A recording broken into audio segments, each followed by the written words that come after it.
I get your point about platform. That has to be resolved.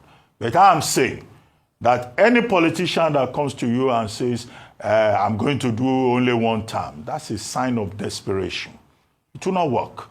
Just like all these gambits about serving food, carrying plates, and doing boy at parties that could be better organized by event organizers. It's also a sign of desperation. It doesn't work. It will never work. And then the second challenge, of course, is that you say the North will buy into this idea of one term. No, the North will not. Because the civil war in this country has never ended. I don't believe that Northerners who are already aggrieved with a Yoruba president will just shift and embrace the possibility of an Igbo president. There are contradictions in this country that have not been sorted out. We should lay the emphasis on competence, ability. If the Nigerian people are politically educated to a point where they can vote for a competent person, regardless of where it comes from, regardless of his religion, that's when this country will begin to move forward.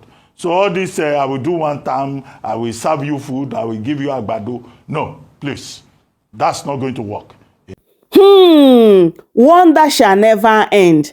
Bikono, what is the color of Dr. Abati's problem when it comes to anything concerns Igbos? Is Dr. Abati speaking for the North or for himself? Like, it is now obvious that this man has Igbo problem. Yes. So if what happened during Nigeria Biafra war has not ended or has not been resolved, and because of that, an Igbo man can't be Nigeria president, right? So can they allow Igbos to go? Like, what type of nonsense is this? So now Dr. Abati is Tinubu's spokesperson, right? Hey, wonder shall never end. He said that when we talk about South completing the second term, that it is Tinubu that is representing the South, and the Southwest must hold this position for another 4 years. Hey, really? Where is it in the Constitution, my people? See, this is why a lot of people agrees with what El-Rufai said yesterday, that we may not have a country if APC retains power in 2027. My people, hey, we are just watching to see what is going to happen. And Dr. Abati is saying that this one-time proposal from Peter Obi cannot work. Like, how is it his problem? Like, I don't get it, honestly. So, snatching ballot boxes, taking power by force, bringing fake pastors and bishops during the election can work, right? But saying that I want to serve only one term cannot work. If Tinubu can use 2 years to destroy Nigeria, yes, 4 years is enough time to repair Nigeria. My people, just take a listen and hear everything they discuss in this particular video. Okay, well, where do we start from? Sumna Sambo. Let's deal with the Peter Obi issue first. I have a report here, or a WhatsApp message from Chika Nabuife, Head Media Subcommittee, Anambra South Zona Mega Rally. He used to be my colleague at The Guardian. And he's saying that, look, in our newspaper review this morning, we were saying that Governor Soludo made reference to Mr. Peter Obi, and that it is not true. And that the whole story about serving one term has nothing to do with Mr. Peter Obi, that Governor Soludo was referring to opposition candidates from the Anambra South Zone in the state who are talking about serving only one term. And it says, this has absolutely nothing to do with Mr. Obi. Please set the record straight. But apart from this complaint from Anambra, right? Oh, okay. During the newspaper review, I don't think we mentioned Anambra. No, not your review. Oh, okay. I think the review at the beginning of the show. Yours. I'm with you. I'm sorry. My apologies. So, this, apart from this from Munabufe, do you think it is possible in Nigerian politics for anybody who becomes president from any zone to promise, oh, I will serve only one term, and people will believe that person? Because these positions are not held only by persons. They are also held by ethnic groups, geographical zones, and all of that. And all of them will come and say, no, this is our turn. And if Mr. Peter Obi becomes president of Nigeria, you think Igbos will agree with him to say, oh, I want to do only one term, when the last time they held the #1 position was since the time of Aguiyi Rossi.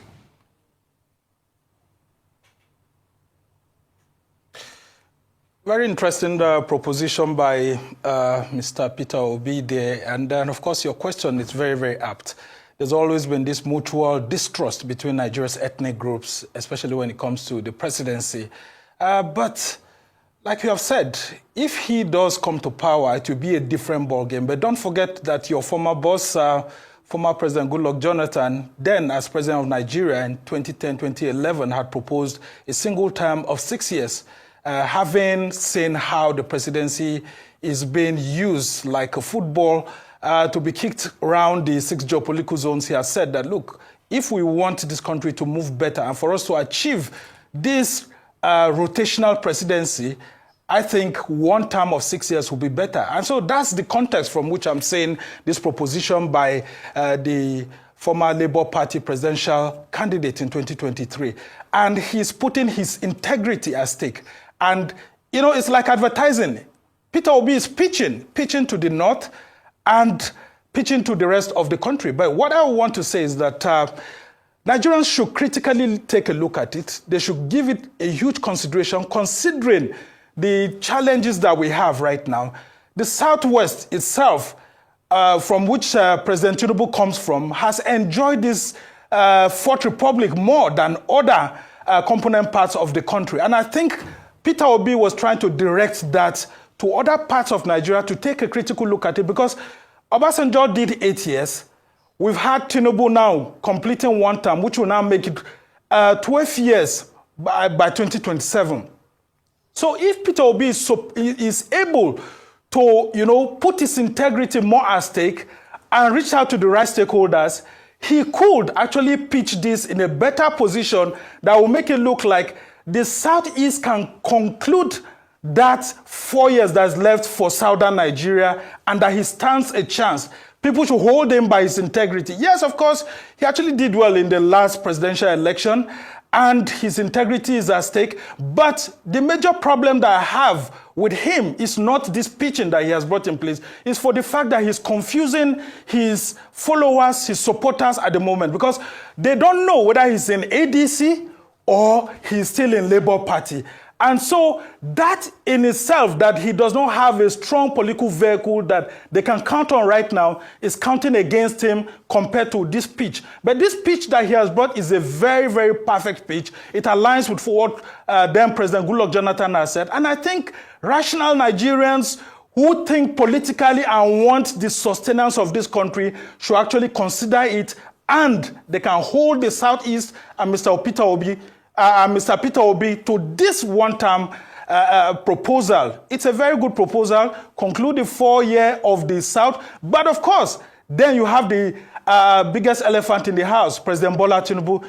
Can he, if given the opportunity by ADC, for example, defeat a Bola Tinubu who is an incumbent, who has all the appurtenances of power, the coercive apparatus of state to wriggle his way into 2027. Okay. Well, it's left for us to see. Except that nobody says ice cream in politics. Bola Tinubu is not going to give ice cream to another person because he wants to be seen as nice. That's not the arena for politics. Dimbai. Now, beyond the politics of zoning, you know, we also have to look at what's realistic and what's achievable. 4 years, do you think that's enough for anybody to make a real impact in governance of this country? Especially what we've seen with this current president, the fact that reforms take time and they're saying we're turning the tide and so forth. Generally speaking, most people believe that 4 years is not long enough to make an impact. What do you think of this?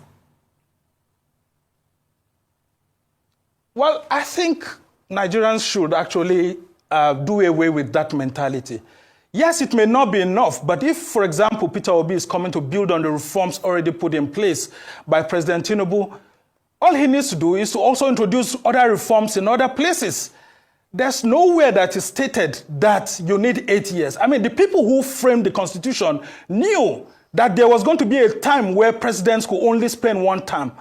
And so if the electorate feel that the presidents, the incumbents have performed, they can renew the term. And if they feel that the incumbents have not performed very well, then the people have the last card to actually kick the president out of office. So the people who put this provision in the constitution could have as well said it should just be a one term of 8 years. But they said, no, let it be a renewable term.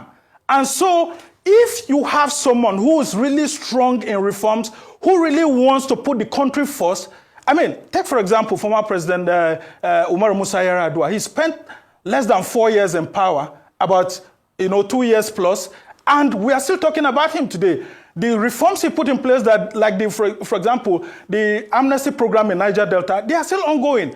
So we need statesmen at this moment. We've had enough of politicians who come to do 8 years, and we don't seem to have enough, including those politicians who wanted to extend their tenure from 2 terms of 4 years, like Obasanjo, where we had corporate Nigeria, for example, coming together in 2027, in 2006, 2007, wanting to extend the tenure of Obasanjo.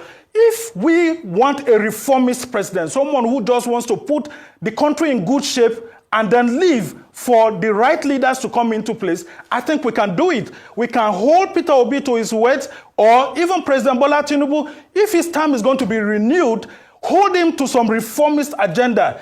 It's long enough for us to just be giving people terms and compensating them because they have 2 terms or because they are from different regions. Can we try something new, for example, for the first time? I mean, on this very same topic, we did see at the Arewa Consultative Forum not really speak as hopefully as you've been speaking. They say that this move from Peter Obi is political strategy because, well, I can't speak for them, but perhaps the belief is that if he says that he only wants to do 1 term, then people in the north would be more inclined to back his presidency because there would be a rotation of power back to the north thereafter. What do you think about what the ACF had to say about this promise to only serve 1 term if he is elected come 2027? Yeah, it's a very good pitch, and the ACF and other component parts of northern Nigeria would want to actually give it a thought. But of course, then comes the question. It's not even about Peter Obi's proposal. My greatest fear for Peter Obi is that which major political party will hand over its ticket to him. Because the greatest fear is that Peter Obi, going into ADC, for example, can he stand an Atiku Abubakar at the primaries or a Rotimi Amechi at the primaries? Because Peter Obi has not really, if you look at his political trajectory, he has never stood at any major political primary and won that primary. In 2022, it was supposed to be his major test of national baptism in a major political party, but he left the PDP.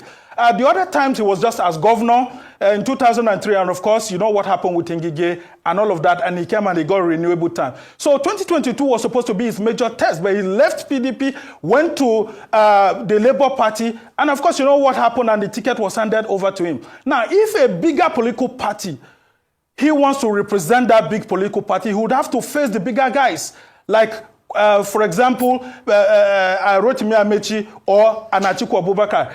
Can he defeat Rotimi Amechi or Atiku Abubakar in the ADC? Or is the Labour Party, as it stands right now, are they willing to give him the ticket? Because we hear that some of them are not willing to give him the ticket. So beautiful proposition, but the platform now is the major problem that I'm saying. And the North will look at it from that prism and say, look, does he stand the chance? But look at Atiku Abubakar to also pitch in a 1 term. Can he be trusted? Can the Northerners agree? Is it not easier for them to go with Bola Tinubu and be sure that in 2031 they will get it back than for them to go with an Atiku Abubakar that they are not sure? And then, of course, it will affect the geopolitics of the Nigerian polity. So it's left for Nigerians to decide. Sumna, I get your point about platform. That has to be resolved. But I'm saying that any politician that comes to you and says, I'm going to do only 1 term, that's a sign of desperation. It will not work. Just like all these gambits about serving food, carrying plates, and doing boy at parties that could be better organized by event organizers. It's also a sign of desperation. It doesn't work. It will never work. And then the second challenge, of course, is that you say the North will buy into this idea of one term. No, the North will not. Because the civil war in this country has never ended. I don't believe that Northerners who are already aggrieved with a Yoruba president will just shift and embrace the possibility of an Igbo president. There are contradictions in this country that have not been sorted out. We should lay the emphasis on competence, ability. If the Nigerian people are politically educated to a point where they can vote for a competent person, regardless of where he comes from, regardless of his religion, that's when this country will begin to move forward. So all this, I will do one time, I will serve you food, I will give you agbado. No, please. That's not going to work, in my own opinion. I don't know whether you disagree. Well, I mean, competence, integrity, and all of that, very important for the next president of Nigeria, whether it's President Bola Tinubu as he wants to continue, or it's for someone else that will be voted, or whether an Atiku Abubakar or Rotimi Amici and all of that. Yes, you've said it. Nigeria has not really recovered from the civil war and the politics of that period and all of that. But should we continue? That's what people are saying, and that's why it's time for statesmen to actually rise up. And why is a component part of the federation still being neglected? That's also on the conversation. When we started this country, independence-wise in 1960, it was started on a tripod. Democratically, the other two components of the tripod have ruled the country.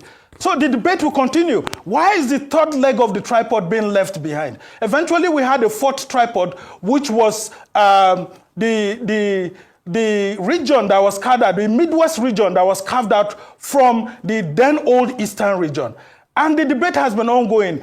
Why not have someone from there? Well, we eventually had someone from the South-South, which happened to be former President Goodluck Jonathan. But then, how long can we continue to isolate one of the tripod that we started this country with in 1960? That is what statesmen, people who are thinking into the future, are saying. And that's why, if you look at politics, the geopolitics of Nigeria at the moment, the best chance that the Southeast has right now seems to be coming with someone like a Peter Obi. And then you see that if Peter Obi doesn't get it this time around, I wonder when next it could be, because he just looks like a semblance. Why not pitching for him? Look at President Bola Tinubu too. You have said it very clearly. Nobody gives you the presidency on a platter. And so Peter Obi has to do more than just offering this proposition. You will see how Tinubu supported several people. Supported Atiku Abubakar, supported Nuhu Ribadu, and eventually supported Buhari before getting it. How many people has Peter Obi supported to get to the presidency than before coming? The only time he got the opportunity was in 2019 with Atiku Abubakar, but in 2022, 2023, he broke out. When people are saying that he should have supported Atiku Abubakar and it would have been an easiest ascendancy. Well, there are others who are now saying that the best way the Southeast can get to the presidency, I mean, from another thinking, is for Peter Obi to be Atiku Abubakar's vice presidential candidate, and by 2031, Atiku Abubakar will now hand over to him. That's the surest way. And I think Peter Obi and others too should consider this. Well, because no one gives you the Nigerian presidency on the platter of gold. But Nigerians need to consider the Eastern region. That's the only pitch that I find very considerate. And of course, the issues of competence can come in there. Okay, I get that principled position. After all, Payo Adebanjo pushed that position. But President Tinubu is saying he's the one representing the South now. If Buhari did 8 years, the South is also entitled to 8 years. And that's where the argument is. And that's why Gbajabiamila is talking to his colleagues, and they are saying that the Southwest will hold this position for another 4 years.